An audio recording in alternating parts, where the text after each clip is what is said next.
India में अपनी pension को किस तरीके से प्लान करें। आपके पास पेंशन प्लान है, आपके पास एनपीएस का ऑप्शन है, पीएफ का ऑप्शन है, इंश्योरेंस पॉलिसीज है, म्यूचुअल फंड है, स्टॉक मार्केट है, प्रॉपर्टी है, रेंटल है। आखिर आपकी पेंशन कैसे प्लान करनी चाहिए, इस वीडियो में डिस्कस करेंगे डिटेल में। सो अंत तक बने रहिएगा इस वीडियो में, और वीडियो पसंद आए तो लाइक कर दीजिएगा, चैनल को सब्सक्राइब कर दीजिएगा। Hi, I am Viplav Majumdar from planyourworld.com।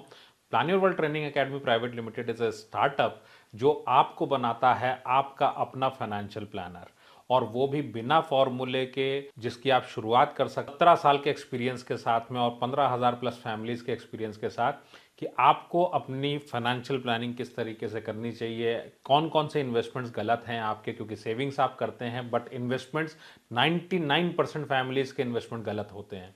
सो आप अपने सारे इन्वेस्टमेंट्स को चेक कर पाएंगे, आप चेक कर पाएंगे कि आप अपनी सेविंग्स कैसे बढ़ा सकते हैं, आप चेक कर पाएंगे कि रिटायरमेंट प्लानिंग किस तरह से कर सकते हैं, और भी बहुत सारी चीज links are in the description. Pension की बात करूं इस वीडियो में तो बहुत सिंपल सा पॉइंट है, हम लोग ऑब्जेक्टिव से चलते हैं। पहला पॉइंट क्या है हमारे लिए, ऑब्जेक्टिव। सो आपकी एज क्या है, आपकी एज अगर मैं 30 ले लूं, आपकी एज 40 ले लूं, या आपकी एज 50 ले लूं, तो आपको ऑब्जेक्टिव बहुत सिंपल है कि एक सर्टेन डेट पे, चाहे वो आज से 5 साल बाद हो, 10 साल बाद हो, 15 साल या 25 साल के बाद, आपका रिटायरमेंट जिस दिन आप प्लान करें, आप जॉब छोड़ने की डेट डिसाइड करें, उसके बाद से आपके पास एक स्टेबल इनकम आए। सो इसमें बहुत सारी चीज़ें आपको सोचनी पड़ेंगी, बहुत सारी भ्रांतियां हैं, डिटेल में डिस्कस करूंगा, इसलिए अंत तक बने रहना ज़रूरी है। और YouTube का डेटा ये बताता है कि कोई भी वीडियो लोग पूरी नहीं देखते ऑन एन एवरेज, बट अगर आपको अपने रिटायरमेंट में इंटरेस्टेड है, so you should watch this video carefully till the end. पहली बार ध्यान में आता है किसी को 30 की उम्र में, किसी को 40 की उम्र में, मे भी आपको 10 साल पहले ध्यान आया हो कि आपके पास बहुत अच्छा रिटायरमेंट होना चाहिए और पेंशन आनी चाहिए। ख्याल बहुत अच्छा है अपने आप में, लेकिन ये ख्याल मन में आया और एग्जीक्यूशन में देरी हो गई। सो देरी होने की वजह से प्रॉब्लम्स कुछ और हो सकती हैं, बट हमारा दिमाग एक बात को सुनना चाहता है कि मेरे पास पूरी जिंदगी इनकम रहेगी। तो दोस्तों एक सवाल उठता है कि इनकम कौन सी और किस तरीके की, तो उसको भी हम लोग देख लेते हैं। देखिए, सबसे बड़ी चीज जो है जिसको हम लोग भूल जाते हैं अपने जीवन में, एक कटु सत्य, और वो सत्य है अपने आप में इन्फ्लेशन, वो सत्य है अपने आप में कॉस्ट ऑफ लिविंग।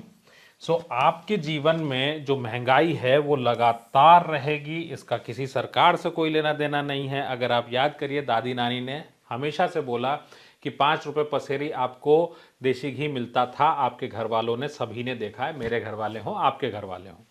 आज की डेट में कितने रुपए किलो है देसी घी, ये आप भी जानते हैं।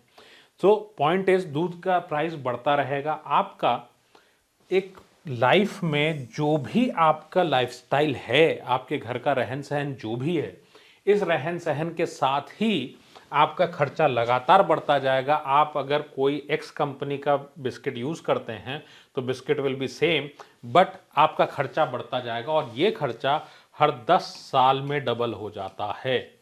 10 ईयर्स में 2 टाइम्स हो जाता है आपका खर्चा। अब पॉइंट ये उठता है कि सबसे पहले अंडरस्टैंडिंग पूरे इंडियंस को क्लियर करनी पड़ेगी, क्योंकि लगभग 90% फैमिलीज जो मिडिल क्लास में है, जो जॉब में है, दे कैन नॉट रिटायर, क्योंकि वक्त रहते हमने रिटायरमेंट की प्लानिंग नहीं की, वक्त रहते हमने पेंशन की प्लानिंग नहीं की। और पेंशन वर्ड की अगर मैं बात करूं तो बहुत सारी भ्रांतियां हैं, एक एक करके उस पर भी आएंगे। इनकम की जब बात कर रहा हूं तो इसका सिंपल सा मतलब यह है कि यू नीड ग्रोइंग इनकम। आपका जो भी आपकी लाइफ है, हर लाइफ में, हर एज में, आप 50 पे रिटायरमेंट लें तो भी 60, 70, 80, हर टाइम पे आपका घर का जो बजट है वो चलना चाहिए। आपके पास इनकम इतनी आए, इनकम इतनी चाहिए। और जब मैं पेंशन की बात करता हूं तो बैक ऑफ द माइंड 100 में से 99 लोगों के मन में यह रहता है कि मेरी पेंशन जो है वो फिक्स्ड होगी पूरी जिंदगी। भाई, जब आपकी पेंशन फिक्स्ड हो सकती है, महंगाई और दूध का प्राइस फिक्स्ड नहीं होगा। सो अगर मैं आपसे बोलूं कि आपके घर में मेहमान आए और चाय बनानी है तो 50 पे तो बड़ा अच्छा लगेगा, 70 की उम्र में लगेगा कि मेहमान ना आए, चाय नहीं बना सकते। सो ये सिचुएशन ना आए, इसके लिए पहले से ही हमको पेंशन ऐसे प्लान करने की जरूरत है कि हमारी महंगाई के साथ हमारे घर के खर्चे चलें। सो अब देख लेते हैं कि हमारे पास में रिक्वायरमेंट क्या क्या है जब हम पेंशन की बात करते हैं। सो पहली चीज क्या है कि आपकी जो भी एज है, इस एज से आपका रिटायरमेंट एज, सो इन दोनों में कितना समय आपके पास में है। सो रिटायरमेंट में अगर आपके मान लेते हैं 30 वर्ष आपके साथ में हैं आपके पास, या 10 साल हैं या 5 साल हैं, तो इसके अकॉर्डिंग ही आपको इन्वेस्टमेंट करना पड़ेगा। दूसरा नेक्स्ट पॉइंट इज कि आपका करियर कैसा है। अगर आपका करियर अच्छा है तो ही ये चीज़ संभव है, क्योंकि आपको लगातार इन्वेस्टमेंट्स करने पड़ेंगे और इस इन्वेस्टमेंट के साथ ही आप अपना कॉर्पस बनाएंगे। चौथा पॉइंट ये आता है कि आपकी रिक्वायरमेंट क्या होगी जब आप रिटायरमेंट लेंगे। सो पॉइंट इज, आपने अगर 60 पे रिटायरमेंट लिया और आपकी लाइफ 90 तक है, तो घर का बजट क्या होगा हर साल का, ये बात हमको पहले से पता होनी चाहिए। पेंशन को प्लान करने के लिए सबसे ज्यादा इंपॉर्टेंट पार्ट ये है कि यहाँ पे बढ़ती हुई पेंशन आपको चाहिए, और ये जो भी चीज से आपको मिल जाए, जिस भी इन्वेस्टमेंट से मिल जाए। अब बात कर लेते हैं यहाँ पे हम एनपीएस की, पेंशन प्लान की किस तरह से चलते हैं। सो एनपीएस की अगर मैं बात करूं तो एनपीएस में 2 पार्ट हैं। पहला पार्ट क्या है, ये एक्यूमुलेशन फेज कहलाता है, जहां पे आप मान लेते हैं 40 की उम्र है, ये 60 हो गया और ये 90 हो गया।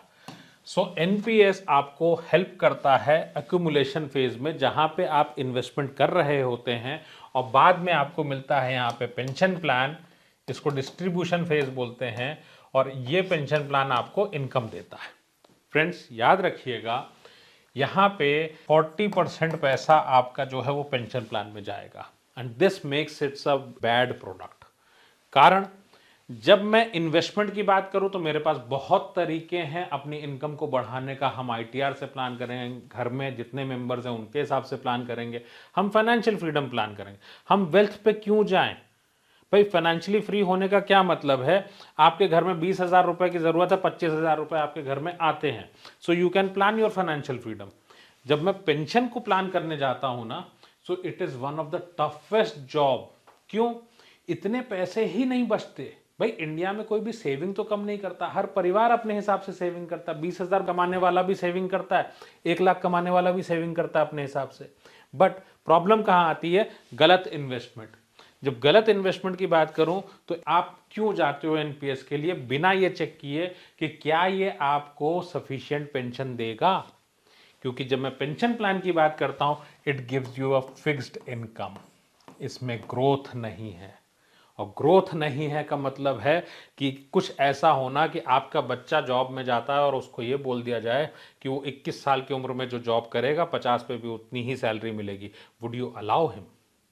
अगर आप ये अलाउ नहीं करेंगे तो why are you allowing yourself? आप अपने आप को क्यों अलाउ करते हो कि आप इसमें जाओ? सो पेंशन प्लान और एनपीएस यहाँ फिट नहीं होता। जब मैं एफडी की बात करता हूँ तो एफडी से भी अपने आप में तकलीफें आती हैं। रीजन, मिनिमम रिटर्न जो मुझे चाहिए दैट इज 7%, वेल्थ नीचे ना जाए इसके लिए। और अगर मैं वेल्थ बढ़ाने की बात कर लूँ तो टैक्स देने के बाद भी मुझे ज़्यादा रिटर्न चाहिए। सो अगर आपको कॉर्पस थ्योरी पे बताया गया है कि यहाँ पे एक कॉर्पस चाहिए और उसके लिए यहाँ इन्वेस्टमेंट करना पड़ेगा, तो ये किस बात पे निर्भर करता है? ये इस बात पे निर्भर करता है कि मैं 60 से 90 तक की लाइफ में किस एसेट से इनकम लूंगा। फ्रेंड्स, ये एसेट बिना डिसाइड किए क्या हम कॉर्पस तय कर सकते हैं कि कितना पैसा चाहिए होगा?